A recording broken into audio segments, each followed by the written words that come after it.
Earlier we were speaking about education, especially in the communities in which you grew up in, the communities that you most stand out in. What kind of reception have you had when trying to educate people about albinism? You know, telling them that, no, I'm not cursed, I'm a regular person, and no, I won't make you wealthy, I'm just a regular person. What kind of reception have you had to that? You see, I've been to schools, to churches, to festivals. The kind of, in those places, people seem to, they know the cause, they know what you're talking about. So they, even to radio stations, I've been to them. They understand where you're coming from.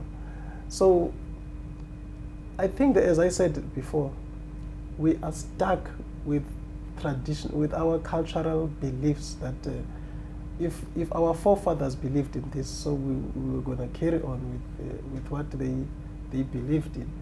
That is the problem. But the reception, to answer your question, yeah, people have responded positively to the events that I have attended. I think now the only what needs to be done, it's like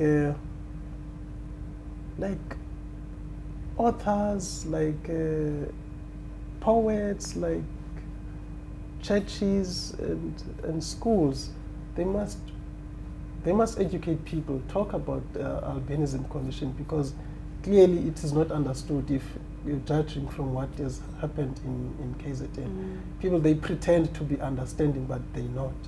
What kind of reception have you had? For me, it's like when I've done like workshops and like outreach, because as an organization, people respond positively, because at least they really now start to understand about albinism. And it's very important that the work needs to still to be done, because there's still, more especially in rural areas, people are still stuck in those like beliefs. So now it's not only like in Western Cape that we need to do something, or KZN, or like Tanzania, but I think that the around the world, yes, like writing, maybe stories that are written can also reach people, because people now read. So you mentioned like Nazis Kimbasa, who just recently also wrote a book, like just explaining all the detailed albinism in detail. So I think those things needs to continue, and then those outreach and then those workshop in the communities, and speaking directly to the communities, allowing people to speak and like openly. And then us also, we must not be shy to answer the questions when people ask, more especially those that really, you see that they really need that.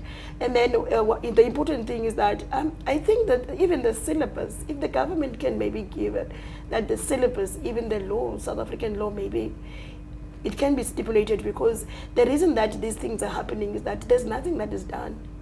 If the law can be really like strict, in the sense that the law must also like punish the people, that the perpetrators, I think things like this will really, because now I don't hear that someone maybe is now punished, is severe punished, or given like a higher sentence or stuff like that. You find that these things are happening, and then it's just a matter of few months, and then another incident happened, and then what happened to the other incident? Do you understand? Yeah. What are some of the most common questions people ask you, Venkosi? The most common questions are, if I'm telling them that I have kids, are they also like you? Is your wife also having the condition? Were your parents, how did your parents react when they gave birth to you? Those are the kind of questions that people ask me. Do you get the same kinds of questions, Sylvia? Yeah, I do. Same questions. Same questions, yes. But What it says when you speak about children. Even my child, he always asks me, Tata, why are you white? So, so I understand when I get the questions outside, because I also get the question from my little boy. It's a chance for education, though, Yes. isn't it? It is. So yeah, And you both have children, and all of your children are pigmented. Yes. they don't have albinism. Mm.